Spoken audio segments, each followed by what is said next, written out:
Welcome to Reddit Aliens. Serious. Nurses or hospital workers of Reddit, what is the most paranormal or weirdest thing you've experienced while working? Please remember to like, share, and subscribe. Psychiatric RN here. I worked in an acute care adult unit, but was sent to work with the kids one evening shift. It was after 10 p.m. All patients were in their rooms and in bed. I heard a child screaming and a psych tech trying to calm him. I ran to the room. The 7-year-old boy was hysterical. He was crying, sweating, and shaking. He said he saw something. After he settled down, he told me that he saw a white man with gray hair and a hospital gown in his room. While we discussed what he saw, the child froze in fear, tears rolling down his face. He said, "Ms. Wow there, be still. Oh my God, he's right behind you." We decided to address the man and tell him that the little boy was scared. The boy said the man turned around and left after that. The only thing anyone in the unit would have heard was the boy screaming at the beginning. All other discussion was in his room and quiet.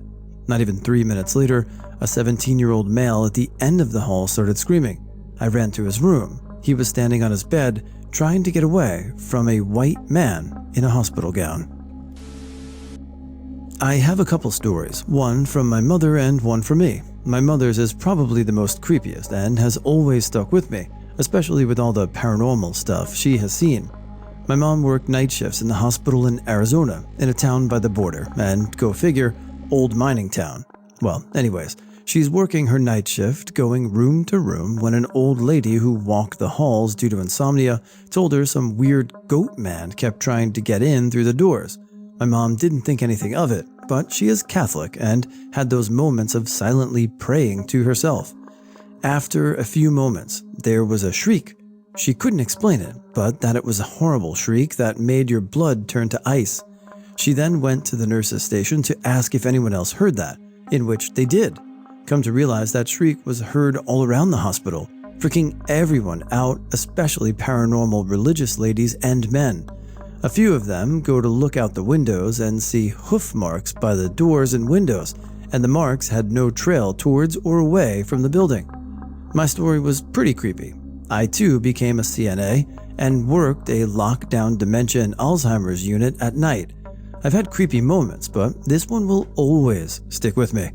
I went finishing up on my binders when a light goes off out of the hall, so I took it, punched in my code, and went out since the other CNA was busy with someone else. I go in, ask if everything is okay. Sleepily, my little lady tells me there's a dark woman who keeps knocking on her window waiting to come in, and that she really wants to go back to sleep. She insists I go and let her in, and I'm thinking to myself, oh no, this sounds all too familiar. I reassure her, peek out the window, nothing. Maybe she was dreaming and really tired and mistook it as her roommate. After that incident, I heard back into my unit, sit, eat a snack, chat with my head nurse, talk with my usual insomniacs. Mind you, it's around 3 a.m.-ish now. Light goes off, and in my unit. Also, this unit has no outbound lines at all. I head down to her hall and ask if all is okay. My lady says she can't sleep. Someone keeps banging on her window and she is scared. I pretty much about crapped myself at this point. I again reassure my lady, thinking what just happened. I tell my nurse and she laughs and said, "This has been happening for years." Great. I had a patient one time who was essentially a vegetable. I like to talk to my patients like this because I was always taught that hearing was the last to go. Anyways, I was leaving the room and said, "Okay, Ms. X, I'll be back in a few minutes to start your tube feed." I was about to open the door and walk out when I heard distinctly, "Oh, thank you, dear." I froze. After a few seconds, I whipped around to look at her. It was so clear and loud that I searched the room for a visitor. There was no one there, and the door was closed. I have no idea where the voice came from, but it was there. Never heard it again. She was eventually transferred. I don't know what happened to her after that. I choose to believe that that patient did hear you, and I think that's a practice you should always continue. You never know, right? I believe. I work at a psychiatric hospital. Won't give too many details, HIPAA, but this situation was pretty kooky. had a very young girl who had tried to hang herself a couple times. Normally don't see such serious attempts in kids her age.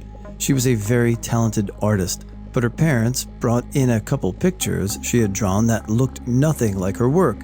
They were very crude stick figures hanging, stabbing people, strangling people, etc. This girl was Native American, so her uncle came in to perform a smudging, which is a native demon exorcism ceremony. I supervised the smudging because we had to bring her outside. When we came back inside, she started giggling high-pitched, after not smiling in days, and the television next to her zapped off. All the lights above her were flickering. Well, I worked as an emergency room porter attendant before med school, and one night, one of the security guards came bolting down the hallway telling everyone not to use the taps. Of course, a nurse was right in the middle of washing her hands, so she freaks out, flinging her hands in the air, thinking the taps are poisoned or something. I'm not sure what her reasoning was, but I digress. The security guard asks her if the water was really hot, but she replied that it was only lukewarm at best. What had happened was he was taking a dump on the 3rd floor and was splashed in the ass with boiling hot water. His first assumption was a boiler malfunction followed closely by a fire in the walls boiling the water in the pipes. The security team brought in the fire department just in case. They did all kinds of systems checks with the water shut off. Nothing. No fire. No other hot water except in his one magical ghost-infested throne on the 3rd floor. The older staff always claimed that the ambulatory care unit was haunted by a ghost named Winnie, an old nurse that died while at work, and the toilet the guard was on happened to be directly above the unit, albeit 2 floors up. I'll never forget how freaked out he looked, thinking he was splashed on the butt by a horny old nurse lady ghost. CNA here, have been working night shift at hospital for 7 years now, and I have quite a few stories. Came into work one night and Jen, one of the nurses, told me and my other coworker Jay the creepiest thing happened a few hours earlier. A patient had passed in one of the rooms abruptly. The room was cleaned and was quickly occupied by another patient who had coded, was pronounced dead, but was resuscitated. Soon after being admitted in his room, he complained to the nurse, "I can't be in here, the man won't stop looking at me. He's really worried about his dog. His dog doesn't know that he's dead." She had assumed he was just seeing things and said, "Oh yeah? What does he look like?" He described the deceased patient perfectly. I could see the chills running down her spine as she was telling us the story. Turns out, the man did have a dog as well. The new admit was moved to another room. Jay said, "I don't believe in ghosts. Those aren't real. I want to see it. Tonight I'm going to provoke it so it can show itself." 3 a.m. rolls around and all 3 of us are at the nursing station. Jay starts playing YouTube videos of various puppy sounds. Soon after, 2 lift team guys come up. We forget what we're doing and start another conversation. Suddenly we all hear it, except for Jay. A dog bark in the same room, loudly, clear as ever. The lift is team guy says, "Does someone have a dog in here?" Jen and I simultaneously shit ourselves. I think it's safe to say that most of us have some level of skepticism or belief in the supernatural. And that's good, but if I had to think of one place that could potentially be haunted, a hospital would be near the top of my list. My mom used to be an RN at a hospital in a small western town. This hospital was connected to a senior living home, and at night the RN overwatched both sides of the building, hospital and living home. She was usually the overnight RN and would have either 1 or 2 CNAs working as well. She has experienced this apparition about 6 or 7 times during her 10-year stint there, and everyone was referred to the apparition as the Man in Black. Each experience was identical, except for the location in the building. Frequently throughout the night, she would have to do her rounds checking vitals, etc., and would have to walk around a corner from the nurse's station or ER towards the 6 beds in the hospital and towards the senior home. She would see the apparition either right after rounding the corner or right after walking out of a room and walking to the next. Outside of the next room, she would see the same apparition. The apparition was of a person in a black Old West type suit with worn black cowboy boots and very distinct. She would describe it as though a man's face was drawn with charcoal and slightly smeared, making it slightly blurred. He was about 6'5" and would tower over her 5'5", but whenever she would see him, whether it's 10 feet or 3 feet away, he would stand there looking at her and then turn and walk into the room he was outside of. When she would walk into that room, there would not be any other person in there or anything out of place. The first few times scared her to a panic, but she slowly just went on without letting it freak her out. But with the man came some extra attention to the patient. The kicker was that in about 90% of all the experiences seen by other RNs as well, the patient's health would deteriorate in the exact few days, and the patient most often passed away shortly after. So, whenever the overnight RN saw the man in black, extra precautions would be taken with that patient. Another weird thing about the apparition is that it always was seen by just the RN. Not a single CNA has personally seen the apparition. My mom always said that he knew who would be able to help the most at the time. I, on the other hand, took it as the complete opposite. I always thought that it was almost to mock the RNs because he would let them know that something was going to happen, but they could not do anything about it. Even though I am not an RN to see him, it still creeps me out every time I walk down the halls and she points out where she has seen him. I don't work as a nurse in a hospital, but my fiance works as an RN at a nursing home. Besides from her telling me they superstitiously open a window when someone dies, she told me of one time when one of the residents passed and the roommate, unaware of the passing at the time, was asking the staff who the visitor was in the room last night. The staff of course knew there were no visitors at the time and no one there other than their all-female staff. The elderly lady said some man was in the room dressed in all black. She couldn't remember much of other than he looked around for a long time and that he was very, very handsome. That always creeped me out. I work on a pediatric bone marrow transplant unit, and sadly we have a lot of kids that pass. Our kids stay here for longer periods of time, usually 1 to 6 months, just inpatient, so we have to rotate them to different rooms to make sure everything is clean. One particular 3-year-old boy doesn't have family come visit. He never really communicates with staff and would only occasionally chatter to himself. We moved him to a room where a little girl had recently passed, and we started noticing him talking to different places in the room and staring or nodding when alone. Then he started saying new English words, though he hadn't had an increase in visitors. My coworkers are convinced he's talking to the little girl that died there, and though I'm a pretty skeptical person, I still get the creeps when I walk by and see him talking to himself. Work in a level 1 trauma center receiving for 11 counties, implying a fair amount of carnage routinely. One morning between 3 and 4 a.m., I was alone in the bay, and we have 4 trauma bays and 2 resus rooms in a rectangle surrounding a nursing station. Catching up on documentation, I became aware of a man walking from behind me on my right, outside the nursing station and into one of the trauma rooms, except I hadn't heard any doors open. Big, noisy, motion-activated doors. He looked at me over his shoulder as he walked through the room doors, but didn't answer when I called out, "Hello?" I walked around. Losing sight of the bay doors, I rounded a big column to make sure it wasn't a lost visitor, and there was no one there. There's no way out other than the door, and it was out of my sight line for maybe a second max. I later related the story and heebie-jeebies I felt while I was looking for the strange dude to another nurse. She said she'd had an identical experience that same week. People bring it up from time to time, same story. Guy walks into the room and then is gone by the time you go to look for him. We've decided to just leave him alone. I hope he finds what he's looking for though.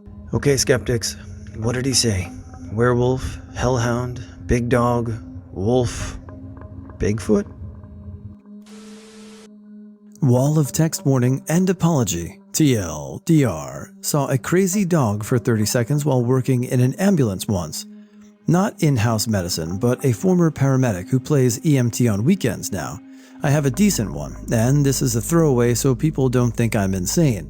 I always thought if I were to experience something weird at work, it'd be in any one of the ambulances I've used on account of all the souls that pass through. My partner and I that night weren't that lucky. I used to work in the city, and our company covered surrounding towns, only a couple of 100,000 people with suburbs and beyond that woods and a river valley, nothing special. We had to respond to the fringe of our coverage area in another town one night, and after almost getting there, we wound up being cancelled by first responders en route. It was 4:30 a.m. on a Wednesday in autumn. The ride back to civilization is only a 20-minute trip, but it's a long, straight road with dim streetlights and thick forest on both sides. I was riding in the passenger seat with my face in the laptop, writing our cancelled tag, mentally preparing to go home after a long night, and my partner asked, "Do you see that?" and began to slow down. The cab was illuminated by the lappy, so I shut it and looked up, squinted a little, and there I saw it only 100 feet or so in front of us, a dog, a large dog that's silver gray with straight-ass ears, with little tufts atop of them, walking away from us ever so slowly. Damn thing had to be 4 feet at the shoulders. My partner slows to a crawl, thinking it's hurt and maybe it has a tag or a collar. Surely such a magnificent beast has an owner. As we slowed to a crawl, some shit happened that I will never unsee or ever forget.